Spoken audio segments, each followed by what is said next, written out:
This is the Pavo20 Pro. It's a 2.2-inch sub 250 gram cinewhoop from BetaFPV.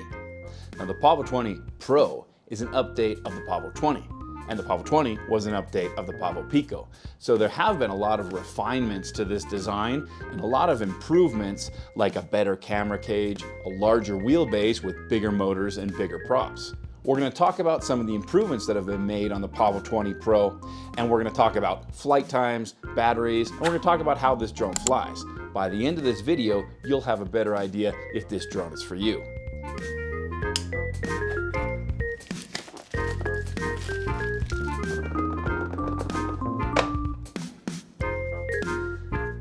And here's what you get in the box. The drone comes without a VTX. Mine has this blue antenna because I have the version with TBS Crossfire. You get a hardware bag. You get some whip antennas, a carbon VTX mount, and some hardware. Another bag with your props and a special USB cable you're going to need to connect the quad to Betaflight. You do get an LED light strip, a camera and VTX mount with some brass fittings, and finally a support card showing you where to get support if you need it. I did get some extra props. These are GemFan 2218. Not a bad idea to pick up some extra props because this is an odd size. I also got some 550 milliamp 3S batteries, which are the recommended batteries for this quad. I'm going to put a DJI O3 Air Unit in my Pavo20 Pro, but you can use walk snail or the VTX of your choice. I'm going to get this installed and I'll come right back to you guys. All right, you guys, so what puts the Pro in the Pavo20 Pro? The biggest differences between the Pavo20 is that the Pavo20 Pro, it has that larger wheelbase and it has larger motors. These are Lava branded 1104 7200 kV motors, and the Pavo20 had 1103 8500 kV motors. With larger motors, we have larger props. The Pavo20 Pro has these GemFan 2218s, which are 2.2-inch 3-bladed props. The Pavo20 had 2015s, which are 2-inch bi-bladed props. For me, this is the biggest difference because these larger, more aggressive props make a huge difference over the smaller bi-bladed props on the Pavo20, which can feel a little bit underpowered with the weight of a digital VTX. The ducts are also much larger and more reinforced on this Pavo20 Pro because it is a larger quad. The wheelbase is 93.7 millimeters and the wheelbase on the Pavo20 is 90 millimeters. The ducts on the Pavo20 Pro are also a little taller. They're about 7.5 millimeters thick. And on the Pavo20, they're more like 6.7, 6.8 millimeters thick. The idea with these taller ducts isn't just to make the ducts stronger, but to make them more efficient. And BetaFPV says that these ducts make the quad 8 to 11% more efficient. Now, I have seen a similar design on the Pavo25 V2 and the Pavo35. I've got reviews of those drones on my channel, so feel free to check them out. And so there is some truth to this, but we'll have to test it out to see if these ducts actually do make the Pavo20 Pro more efficient. On the Pavo20 Pro, the top cage is much stronger and feels more reinforced. The antenna mounts are much larger and hold the antennas much more securely. My Pavo20 Pro is running a full DJI antenna, and that mount holds it in place very nicely, and there is space for a zip tie just to lock it down. With both drones, you do have the option to run either the DJI O3 antenna or the included whip antennas. I do run the whip antennas on my Pavo20, first because the weight savings are more important as props get smaller, and second because I don't really trust the antenna mount on the Pavo20 with a full DJI antenna. Even with these whip antennas, I had to add some VHB tape, otherwise these antennas were loose and they would pop right out. On the Pavo20 Pro, there's also more mounting options for your FPV camera, and there's more space between your VTX and the FPV camera, which is helpful for managing your extra camera cable with a zip tie. Aside from those improvements, the Pavo20 Pro shares the same basic design and Pavo-y goodness as its younger brothers, the Pavo20 and the Pavo Pico. It still has that bring your own VTX design, which has the advantage of keeping prices down, and it also allows you to use any VTX you want, including walk snail. But of course it means you do have to install your own VTX. This drone doesn't come to you ready to fly. There's a few steps that you have to do to set it up. I'll show you how in just a second. The Pavo20 Pro does have the same very capable F4 20 amp 2 to 3S all-in-one board. It has a built-in UART based ELRS receiver, which is super nice for saving weight and money.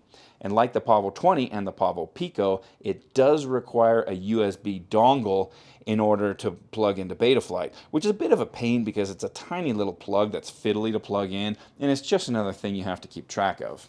It does come with this LED light strip, which is optional, of course. You don't have to put it on. Some people don't like these because it adds a little bit of weight to your drone. Personally, I love them. I think they're a lot of fun because it makes your drone look like a UFO, even in daylight. And you can get some great reactions from people if you flip the lights on and off while you're flying. There is a pigtail pre-soldered to the flight controller and a mode already set up in Betaflight to control the LED strip, so installation and setup is pretty easy. Setting up this quad was pretty easy and it took me just a few minutes, but I do have a few tips for you. To install the DJI O3, the air unit pops right into this cage and then you install your FPV camera. You'll want to secure the extra camera cable with a zip tie so it doesn't get caught in the props and it doesn't push on the FPV camera and potentially introduce some vibrations. Whether you're using the DJI antenna or the included whip antennas, be very careful to route your antenna wires without putting too much pressure on those delicate UFL connectors. Then you insert these rubber grommets into the carbon plate and use the included step screws to lock the camera cage in place. To install the LED strip, I had to reroute my LED wire to the side of the drone.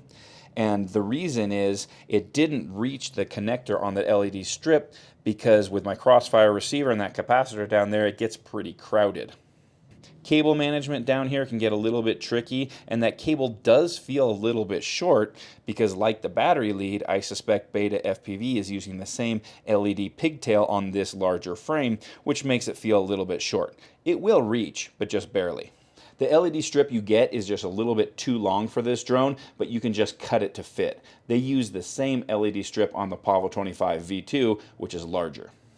Once my VTX and light strip were installed, I bound my crossfire receiver to my radio. Fortunately, it's easy to access the bind button on the crossfire receiver right there if you end up with the crossfire version. And of course, if you get the ELRS version, you don't have to worry about bind buttons. In Betaflight, I really didn't do that much. I changed the modes to use the buttons that I use on all my radios, and I did change a few things in the OSD to fit my preferences. Other than that, I left everything as shipped from the factory because I did want to fly it on the stock tune. My Pavo20 Pro weighs in at 116.8 grams, ready to fly but not including a battery. That does include the LED light strip, my crossfire antenna and receiver, a full DJI O3 antenna, a battery strap, and an ND filter. With a 450 milliamp 3S battery, it weighs in at 154.3 grams. And with a 550 milliamp 3S battery, it weighs 159.5 grams the way I fly it. These 550 milliamp Lava batteries are the recommended batteries for this drone, and BetaFPV says that you can get 6 minutes 40 seconds of flight time. I'm getting more like 5.5 minutes without running them down too low, which isn't bad for a 2-inch quad hauling around a DJI O3 Air Unit. You can run larger batteries to get extra flight time, and the battery tray has been left open to allow for taller batteries. If you are going to use another brand of batteries, just make sure that the battery lead is long enough. I have loads of these CNHL 3S 550 milliamp batteries that I'd like to use with this quad, but I found that the lead was just a little bit too short. It's actually the exact same lead as on the Pavo20 because they're using the same board. The difference is the frame on the Pavo20 Pro is larger, so it doesn't wrap underneath the frame to grab the battery lead as nicely as it does on the Pavo20. It makes it a little bit more difficult to run third-party batteries that have shorter leads. I can make these batteries work, but only by pushing them back and sacrificing center of gravity, or by putting too much pressure on those flight controller battery leads, neither one of which is really ideal. If you go with the recommended batteries, this is not an issue at all because they come with nice long leads. Of course, you could also just solder on a slightly longer XT30 and then you can use whatever brand of batteries you want.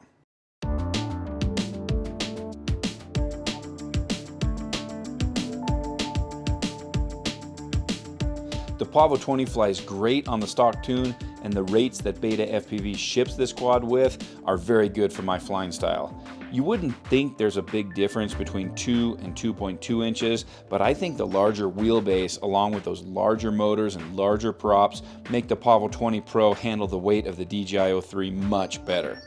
BetaFPV calls this a freestyle cinewhoop.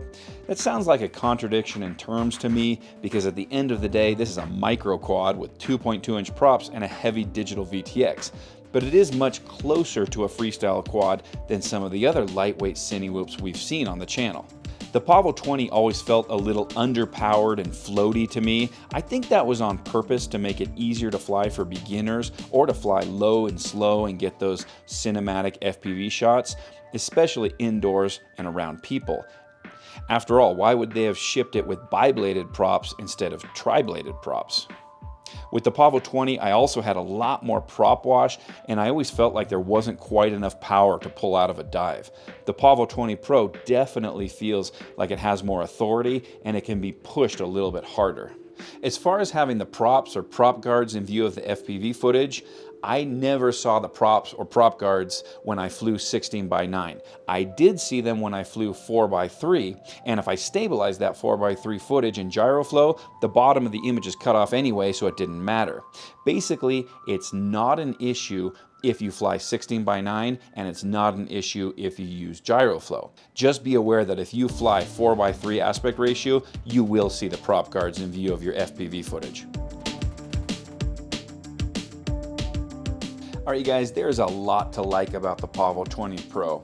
It flies great, and BetaFPV keeps improving on this design that was born with the Pavo Pico, refined with the Pavo20, and perfected with the Pavo20 Pro. It's a super fun go-anywhere drone. You can fly at your local park without bothering people, or you can take it with you on vacation. It is under 250 grams no matter what battery you use, so you don't have to worry about remote ID, and you can get some very high quality FPV shots with something like a DJI O3 or a Caddx Moonlight. And if you consider that this drone is just $105 with ELRS, it's an amazing value now that the DJI O3s have come down in price. It's hard for me to think of reasons why you shouldn't add this one to your fleet, but a few very minor things that could be improved on the Pavo20 Pro. For me, the battery leads were a little bit short if you want to use non-BetaFPV batteries. This isn't an issue if you use BetaFPV batteries, but I have to mention it. I also don't like that the flight controller doesn't have a USB port and you have to use that little USB dongle. It's a bit of a pain to connect those tiny little connectors, and it's just another thing that you're probably going to lose. The good news is once you get it set up, you'll rarely have to plug it into Betaflight again. What do you guys think about the Pavo20 Pro? Are you considering this drone, or are you going to go with something different like a Caddx GoFilm 20? If you end up with the Pavo20 Pro, are you going to put a DJI O3 in yours, or are you going to go with a Caddx Walksnail Moonlight? Let me know in the comments. I love talking drones with you guys. All right, I'll see you in the next one.